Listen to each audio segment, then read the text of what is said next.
Kita sehat walafiat, diberikan taufik hadir di masjid ini, Masjid Nurul Iman Salah, bersama Al-Mukarram Hadratus Syekh. Luar biasa nikmat, luar biasa anugerah Allah kepada kita semua yang harus kita syukuri. Beliau dari Yaman, waktu Nabi Allah Ibrahim diperintah untuk memanggil umat manusia untuk datang berhaji setelah Ka'bah selesai dibangun. Ayo, Ka'bah sudah selesai kamu bangun, panggil umat manusia untuk datang berhaji, tawaf. Mana bisa mereka dengar suara saya? Ya Allah, panggil aja, nanti saya yang menyampaikan suaramu, panggilanmu kepada makhlukku, pada umat manusia. Ternyata yang paling dulu menyambut panggilan Nabi Ibrahim itu adalah Ahlul Yaman. Pak Balo ini sih, Syekh kita ini. Mudah-mudahan berkat itu, Ahlul Yaman yang paling dulu menerima panggilan Nabi Ibrahim, kita diikut sertakan untuk cepat-cepat, untuk banyak, semua kita mendapat melakukan ibadah haji, ibadah umrah. Itu yang antara lain, setelah banyak yang kita harapkan dari kehadiran mereka, dari kehadiran Syekh, tapi tidak kalah pentingnya kita akan dimudahkan oleh Allah Subhanahu Wa Taala untuk berhaji, untuk umrah, karena beliau dan kakek-kakek beliau dululah yang cepat-cepat menerima panggilan labbaik Allahumma labbaik labbaik la syarika laka labbaik. Nah, itu juga menjadi harapan besar. Selain daripada kita dapat berkat dari beliau, mendapat ilmu, mendapat hikmah dari beliau, juga mendapat berkat kita diberikan kemudahan untuk beribadah haji dan umrah. Insyaallah wa insyaallah, atas tentunya atas niat kita. Kalau kita melek, kalau kita berniat, dari berkat ulama-ulama, berkat orang saleh, berkat beliau, insyaallah Allah akan kabulkan hajat kita, Allah akan kabulkan niat kita. Demikian pengantar, mari kita perhatikan apa yang mau disampaikan oleh beliau. Insyaallah kullun khair, insyaallah kullun bermanfaat, insyaallah kullun menjadi keuntungan bagi kita semua. Jazakumullah khairan katsiran, hadurukum sayyidi. Insyaallah ada awalu syai'in hadartati hadal majlis, wa insyaallah sa'adlu insyaallah majukum maratin ba'da marat. Wa jazakumullah wa hadhihi al-jamaah insyaallah min al-maghrib yantazirukum intizaran muhibban insyaallah. Wallahu al-wafiq wal hadi ila sabil rasyad. Assalamualaikum warahmatullahi wabarakatuh. Wa tafadhal mashkur.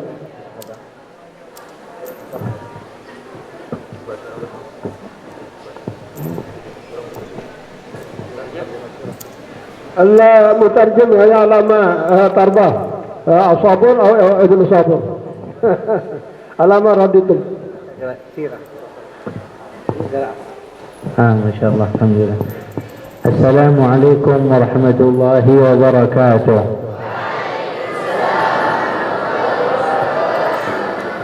الحمد لله الذي هدانا وإياكم إلى سبل السلام، ونسأله تبارك وتعالى أن يجعلنا وإياكم من أهل الإفضال والإنعام.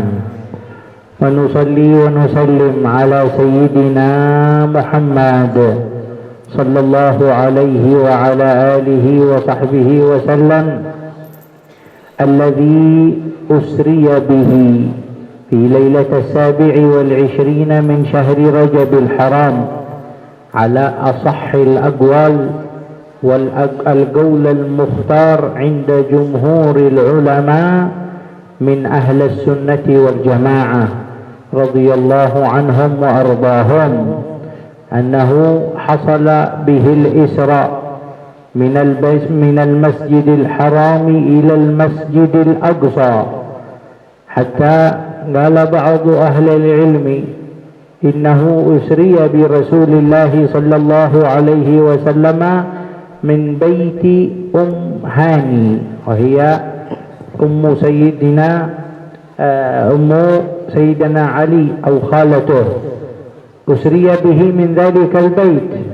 فقال بعض أهل العلم: كيف يقول الله من المسجد الحرام؟ قال العلماء: إن الله جمع لرسول الله صلى الله عليه وسلم بين الأمرين، حيث ربط البراق أو البراق في المسجد الحرام، في ساحة المسجد الحرام. فلما جاء عليه الصلاة والسلام من بيت أم هاني دخل أولا إلى المسجد الحرام، ثم ركب البراق، ثم أسري به صلى الله عليه وعلى آله وصحبه وسلم. Bismillahirrahmanirrahim. Assalamualaikum warahmatullahi wabarakatuh. Fadilatul Syekh tadi mengawali daripada pidatonya dengan ucapan Assalamualaikum warahmatullahi wabarakatuh. Kemudian beliau memuji Sida Allah subhanahu wa ta'ala dengan mengucapkan Alhamdulillahirabbil alamin, yang telah memberikan kepada kita jalan yang lurus, jalan yang diberikan oleh Allah subhanahu wa ta'ala kepada kita. Dan juga beliau bersalawat dan salam kepada Nabi yang telah diisrakan oleh Sida Allah subhanahu wa ta'ala pada malam tanggal 27 Rajab, menurut pendapat yang sahih, menurut pendapat yang kuat di dalam jumhur ulama ahlus sunnah wal jamaah. Rasulullah sallallahu alaihi wasallam daripada berangkat, beliau menyebutkan tadi dari minal masjidil haram. Ada riwayat lain mengatakan berangkat dari bait Ummi Hani. Beliau mengumpulkan pendapat itu, yaitu beliau datang dari bait Ummi Hani, kemudian datang ke Masjidil Haram, dan dari sana beliau menunggang burak.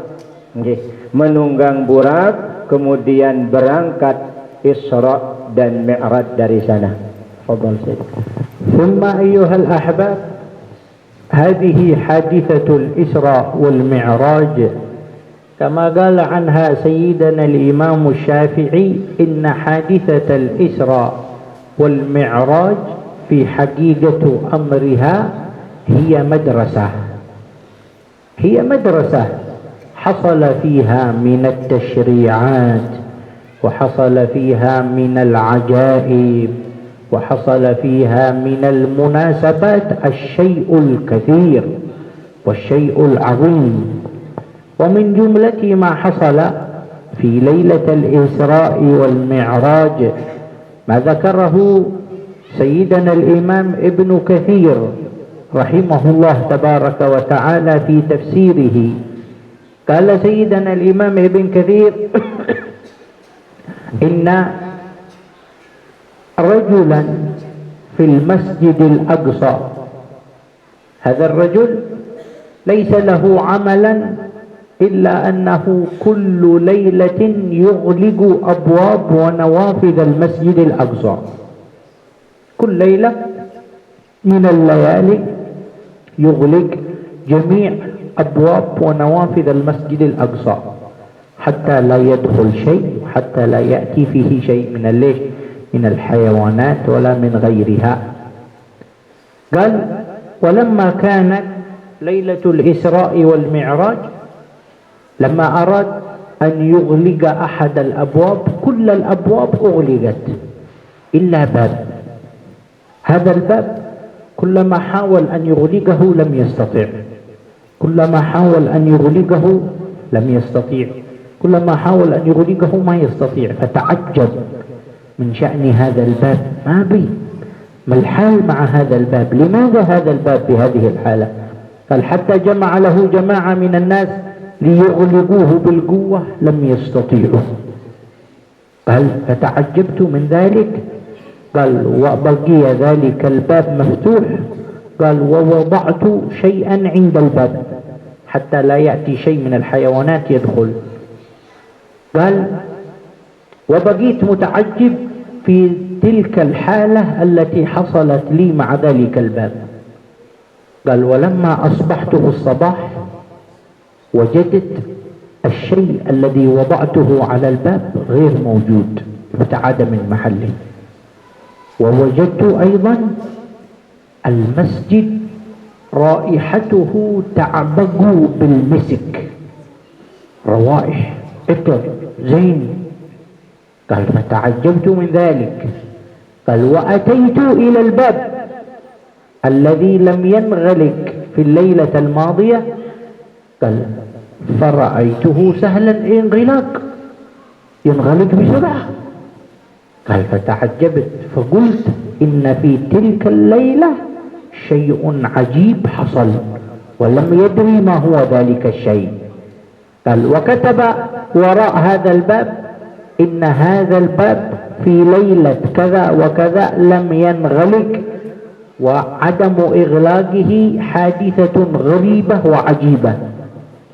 قال وكتب التاريخ، فصادفت تلك الليلة التي كتب فيها التاريخ هي ليلة إسرائه صلى الله عليه وسلم من مكة إلى بيت المقدس، وكأن الله أراد له ذلك الباب مفتوح ليبقى ويدخل ذلك النبي صلى الله عليه وسلم إلى ذلك المكان المبارك.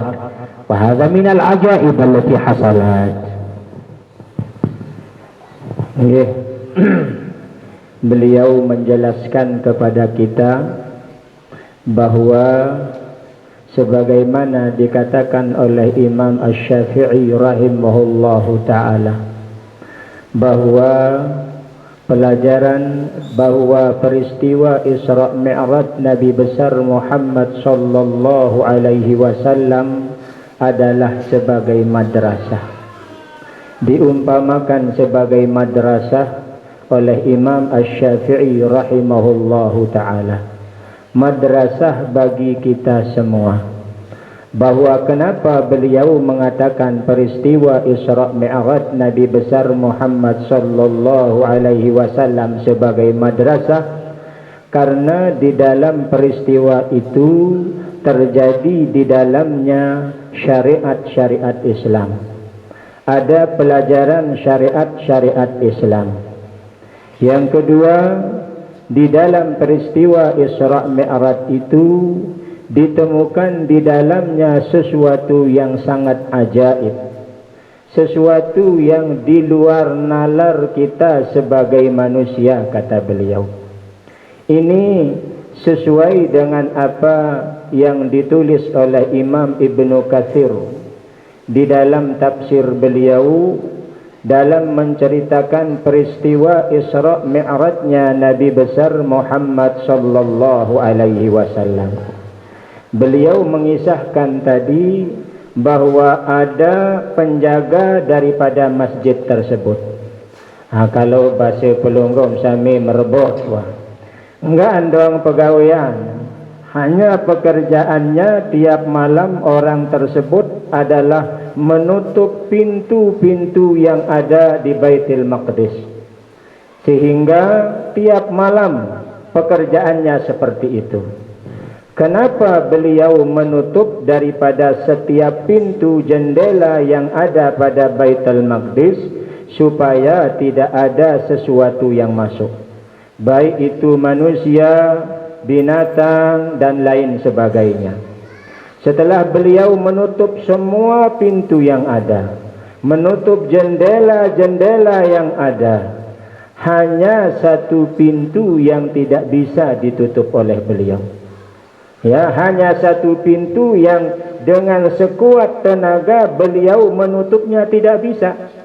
Bahkan kata beliau tadi memanggil orang untuk supaya bersama-sama menutupnya, tidak mampu menutup pintu pada waktu itu.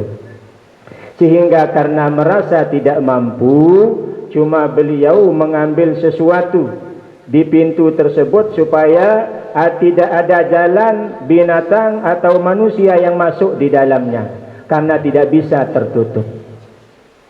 Ya, karena tidak bisa tertutup. Dia heran, orang ini biasanya semua pintu bisa ditutup, semua pintu cepat ditutup, tetapi kenapa pintu ini tidak bisa ditutup pada malam itu?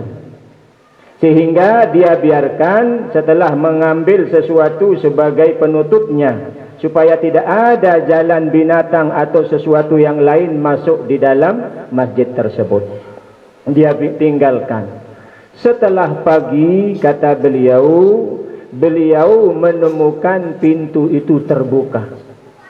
Sesuatu yang dipakai untuk menutupnya supaya tidak ada jalan masuk binatang dan lain sebagainya sudah tidak ada. Dia terheran-heran, bengak, cari bahasa yang pelunggu. Kenapa ini bisa terjadi?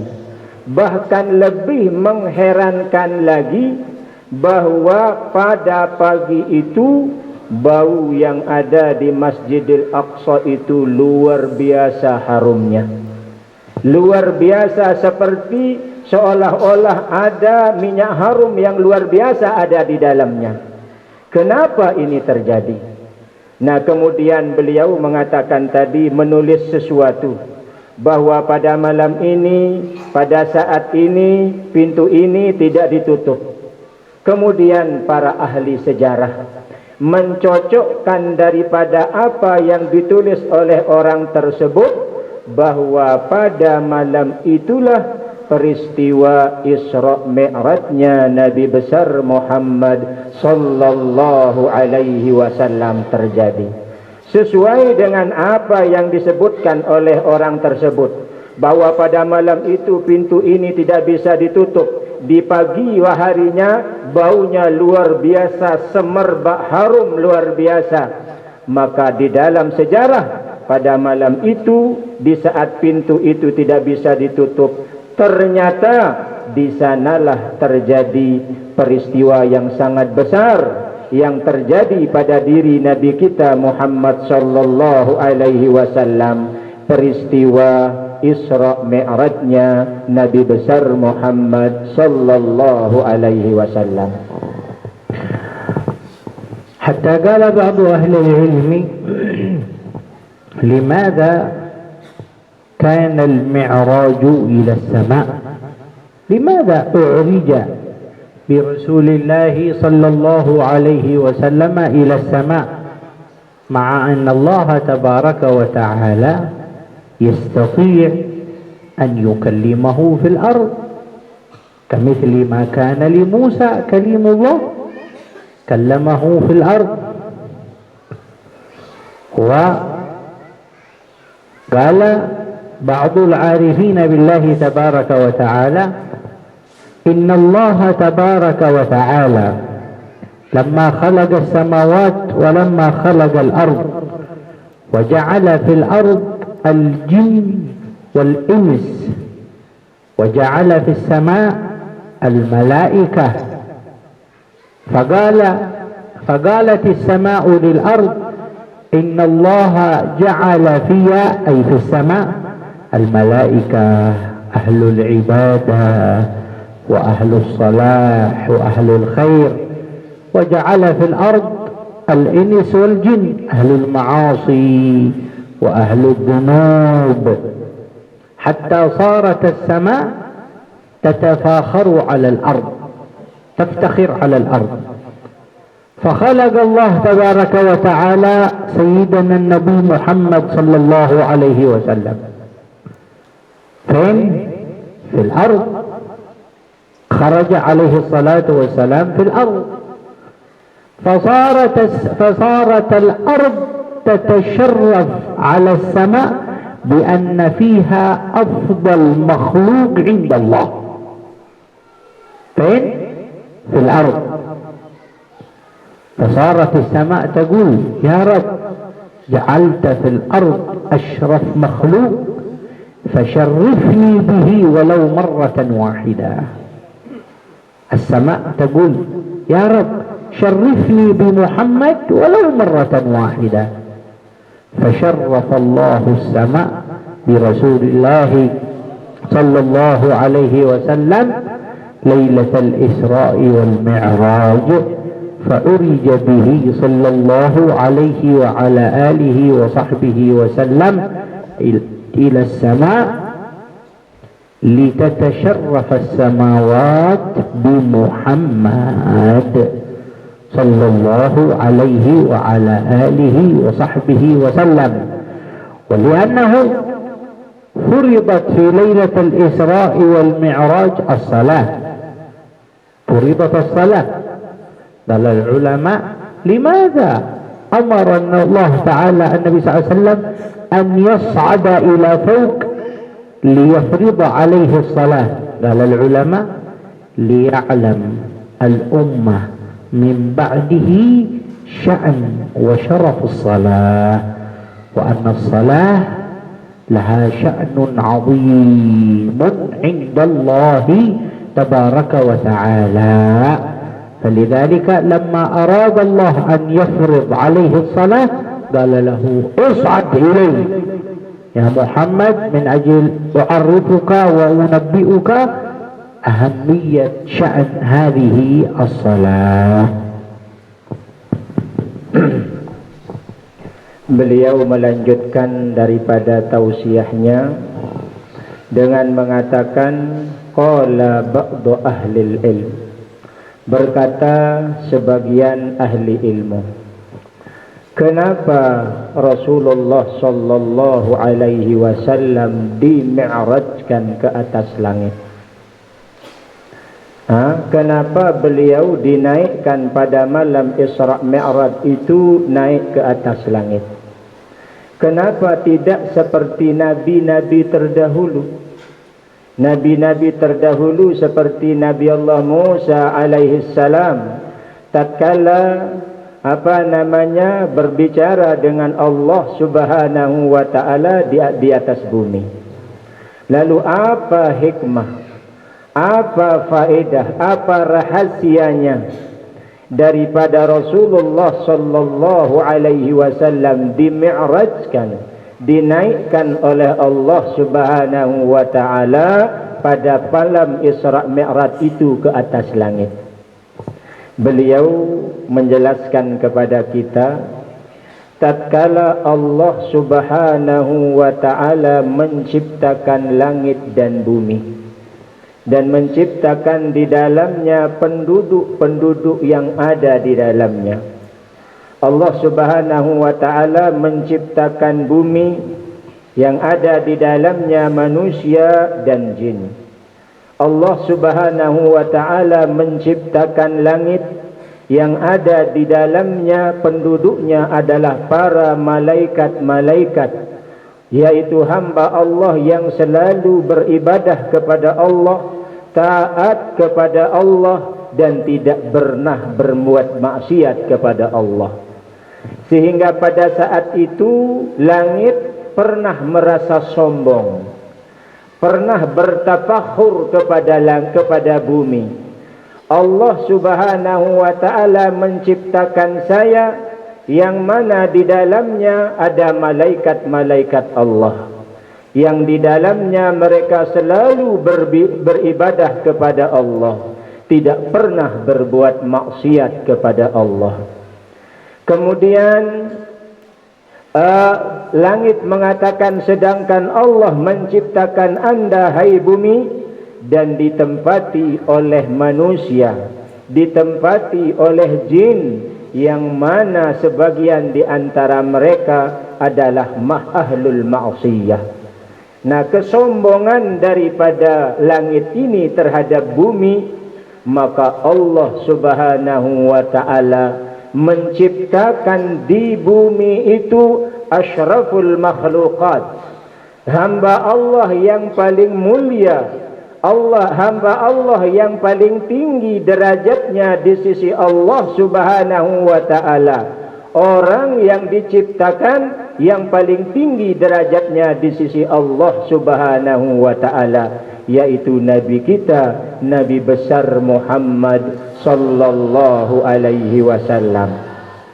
Tatkala langit mengetahui bahwa ada di antara penduduk bumi makhluk yang paling mulia, makhluk yang paling tinggi derajatnya di sisi Allah Subhanahu wa ta'ala, maka dia meminta kepada Allah Subhanahu wa ta'ala, ya Allah, datangkanlah Muhammad itu kepadaku, naikkanlah Muhammad itu kepadaku, walaupun hanya sesaat, walaupun hanya sebentar, supaya aku mendapatkan kemuliaannya, aku mendapatkan keberkahannya. Maka Allah Subhanahu wa ta'ala atas permintaan langit supaya diziarahi, didatangi walau hanya pun sesaat, maka Allah memperjalankan Nabi kita, Nabi Muhammad sallallahu alaihi wasallam dalam peristiwa Isra Mi'rajnya pada malam tersebut. Itu kata beliau. Kemudian beliau menyebutkan bahwa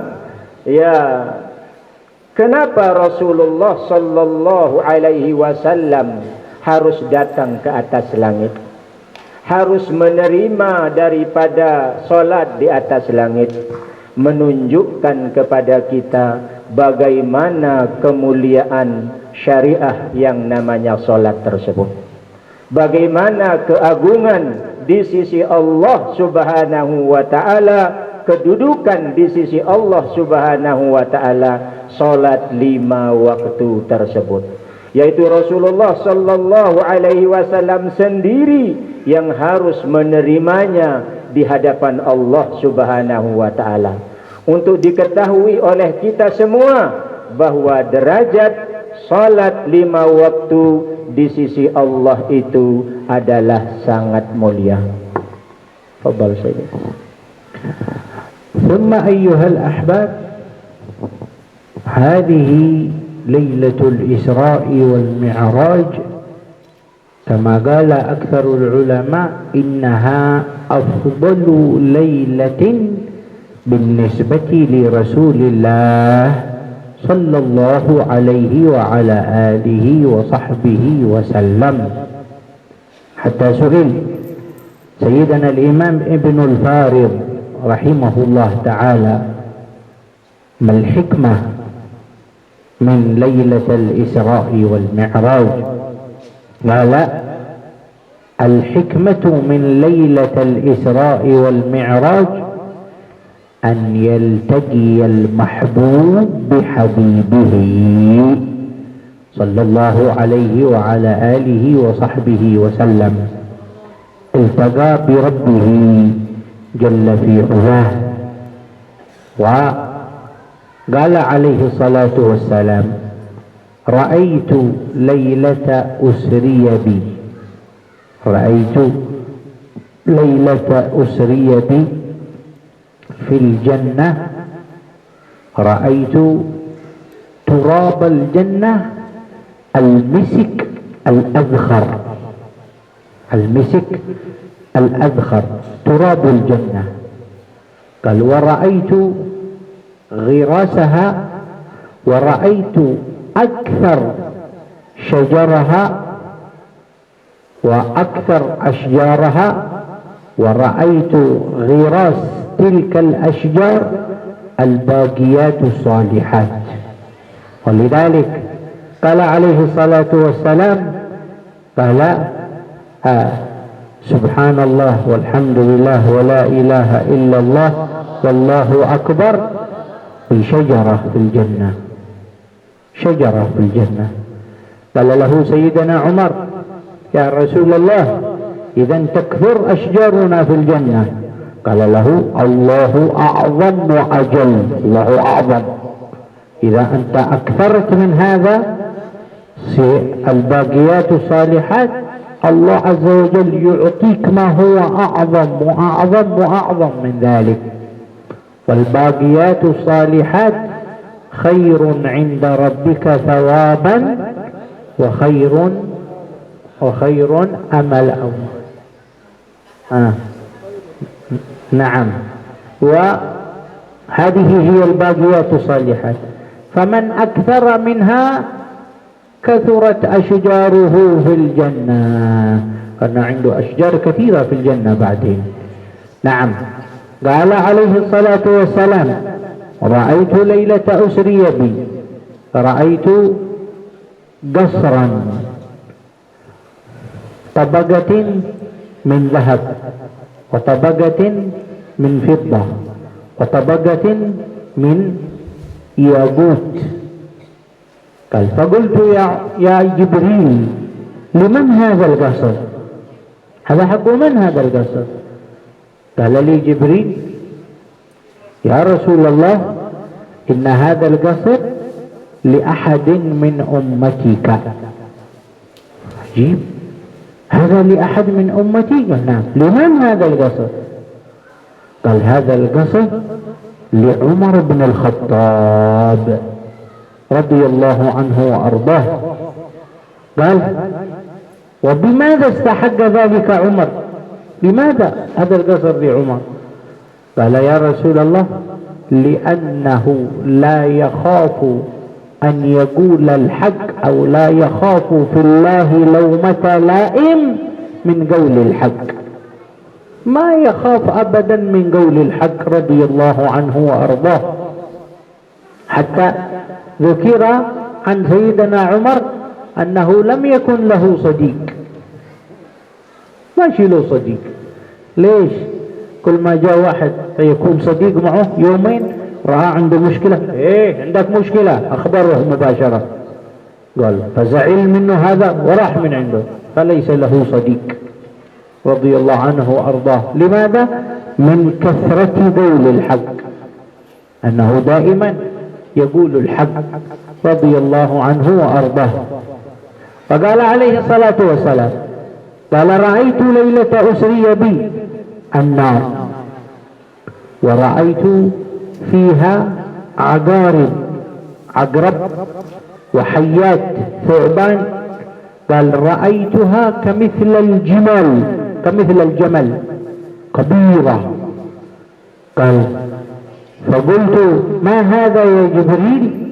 قال: هذا حيات وعقارب أعدها الله للتعذيب العصاة والكفرة والملحدين من الذين لم يدخلون في هذا الدين، نسأل الله العافية والسلامة. قال عليه الصلاة والسلام: رأيت أيضا ليلة أسري بي مالك هذا خازن ايش؟ مالك خازن النار. خازن النار، هذا مالك خازن النار. قال عليه الصلاة والسلام: قال: رأيت مالك ورأيته لم يضحك منذ خلقه الله، ما يضحك أبدا، دائما ما يضحك، دائما زعلان بس دائما، لأنه أعد للعذاب. قال عليه الصلاة والسلام: ومكتوب في جبهته، قال: مكتوب نزعت الرحمة من قلبه. لا إله إلا الله. حتى ينادي عليه أهل النار 1000 عام ينادون عليه: يا مالك يا مالك يا مالك. بعد 1000 عام يجيبهم ماذا؟ يقولون: هلا آذنت ربك ليخفف عنا من العذاب؟ يقول، يلتفت إليهم ويقول: إنكم ماكثون. فين تريدون؟ إنكم ماكثون. هذا جوابه بعد 1000 عام، نسأل الله العافية والسلامة. قال عليه الصلاة والسلام: قال: ورأيت عقدة بين عينيه، عقدة بين عينيه، هكذا وصفه النبي صلى الله عليه وسلم. ومكتوب نزعت الرحمة من قلبه، ماشي رحمة عنده أبدا. Nas'alullah Allah yaj'alna min hizbihi. Nas'alullah yaj'alna min hizbi ridwan. Insyaallah tabaraka wa ta'ala.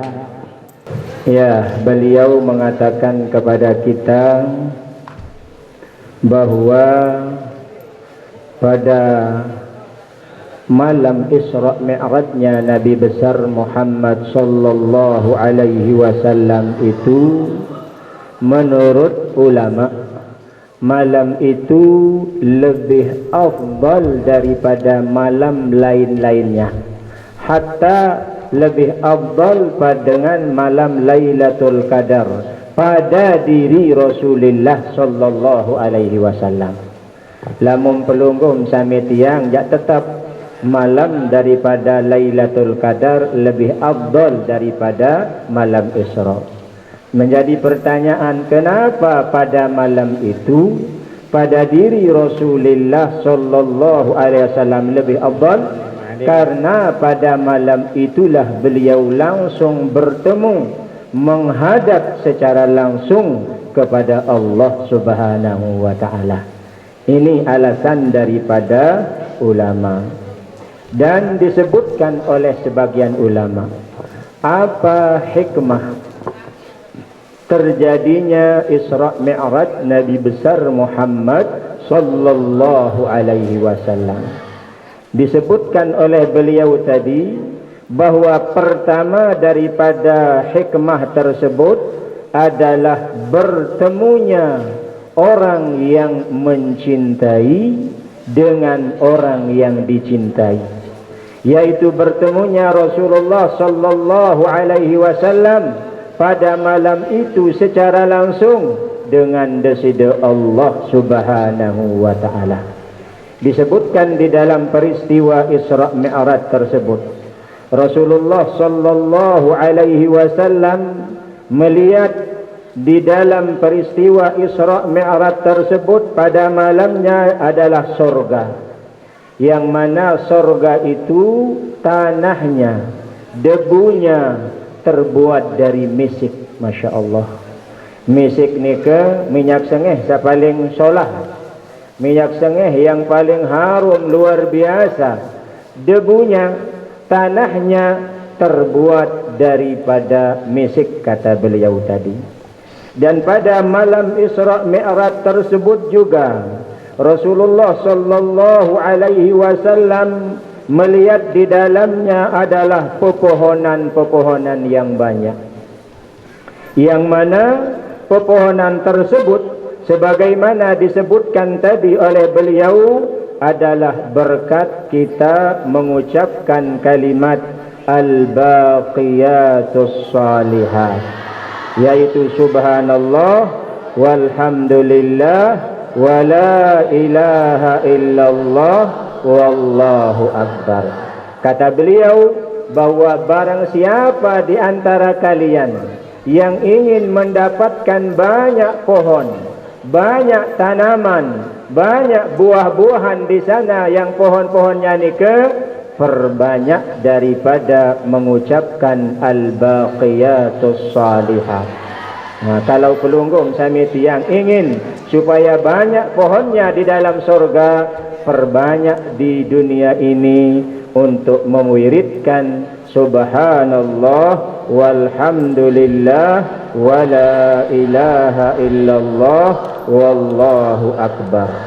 Kemudian Rasulullah sallallahu alaihi wasallam, ra'aitu fi lailatin usriya bi, kata beliau, saya lihat pada malam Isra Mi'raj tersebut ada sebuah kasar, ada sebuah istana, yang mana istananya itu satu tingkatan dibuat dari emas, satu tingkatan dibuat dari perak, satu tingkatan dibuat daripada permata yakut.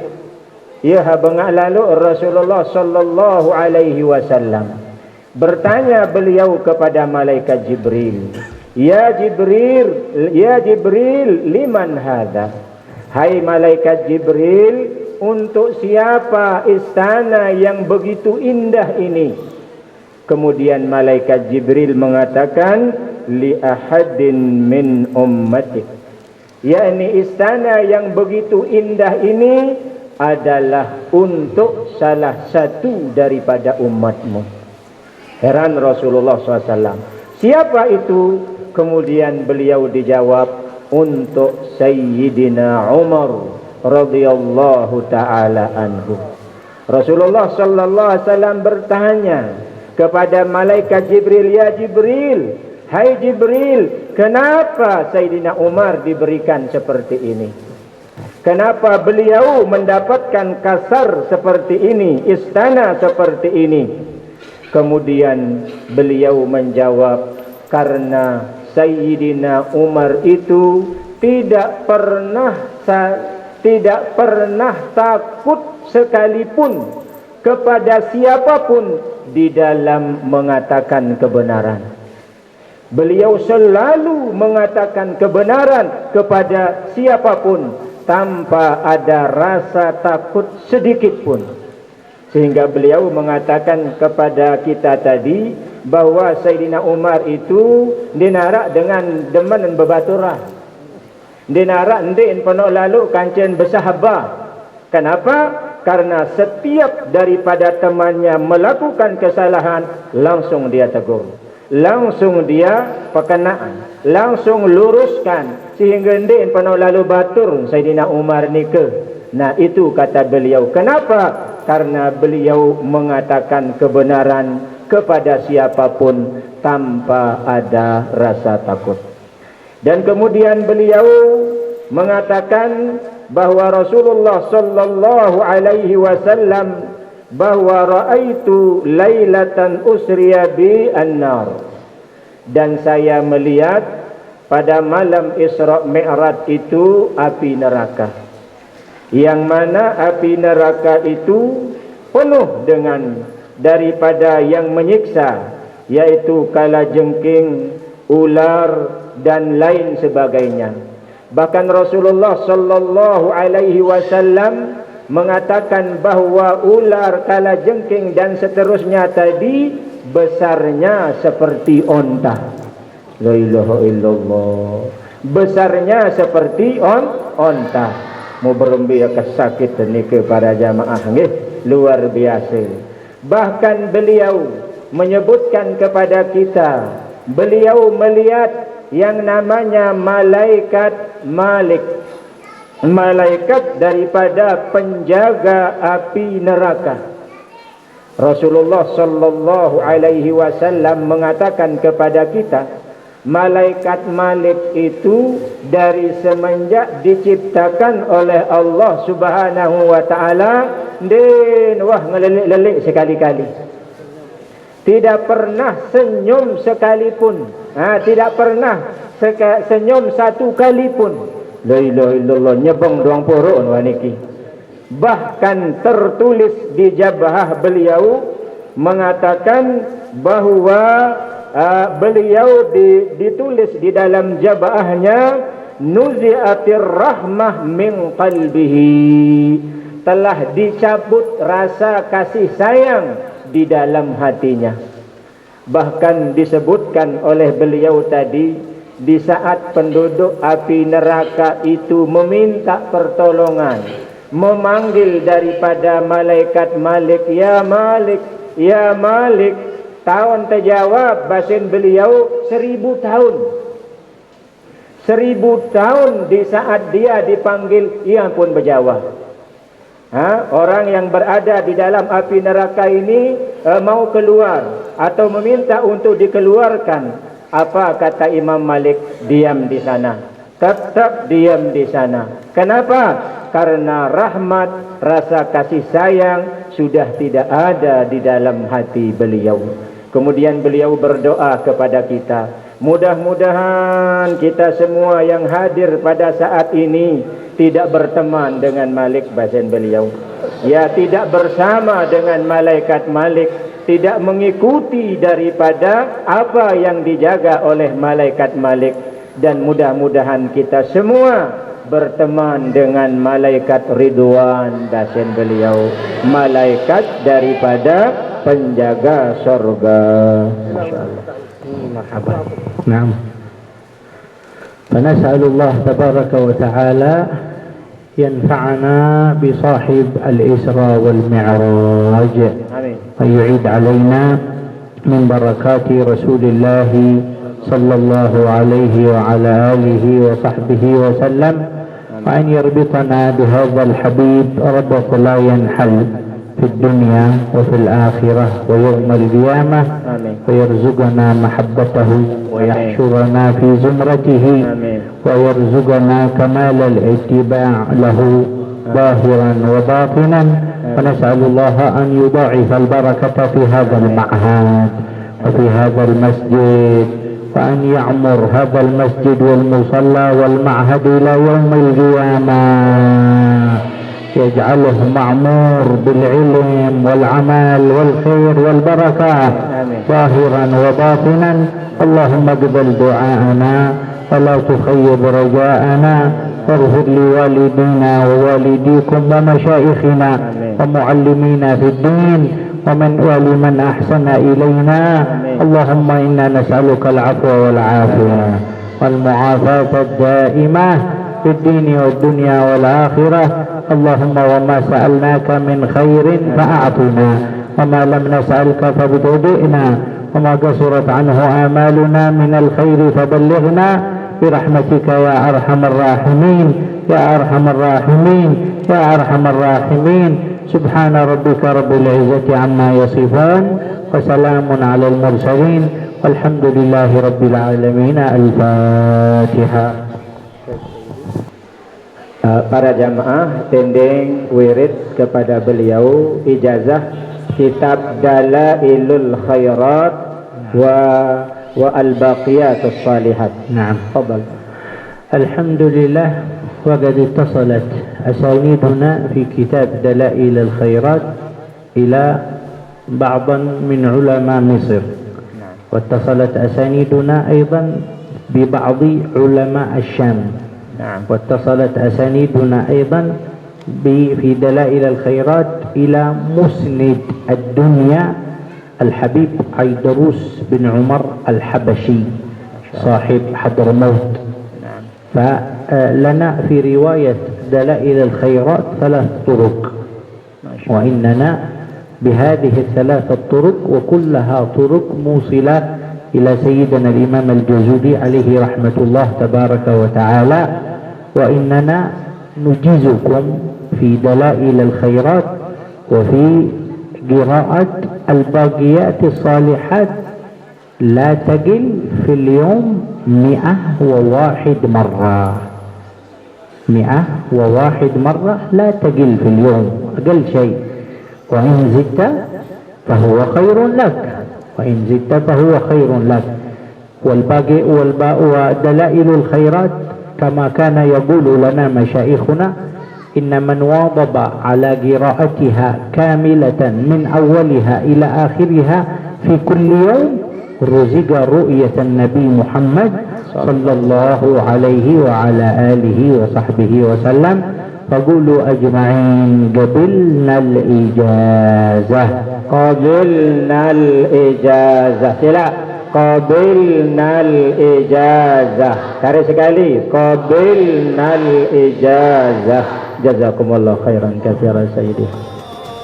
Nggih, marak basen beliau baru karena beliau baru niku ndarak kesempatan untuk menerima ala kadar adin beca tenggih musila dinarak bersalam-salam mungkin cukup dari jauh dengan ucapan assalamualaikum warahmatullahi wabarakatuh.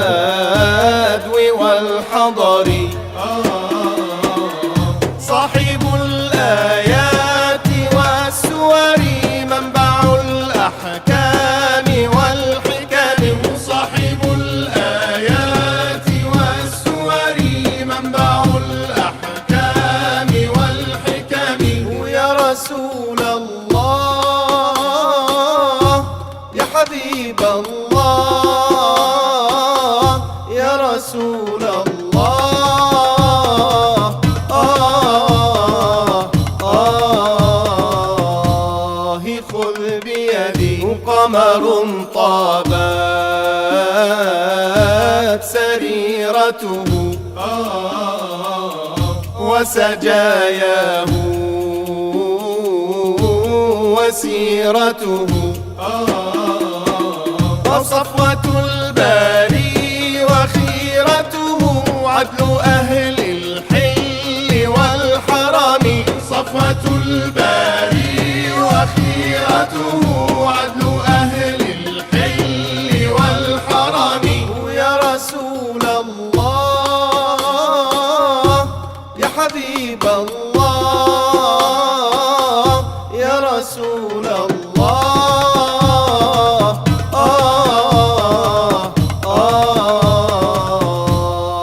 خذ بيدي قسما بالنجم حين هوى ما المعافى والسقيم سوى فاخلع الكونين عنك سوى حب مولى العرب والعجم فاخلع الكونين عنك سوى حب مولى العرب والعجم يا رسول الله يا حبيب الله يا رسول الله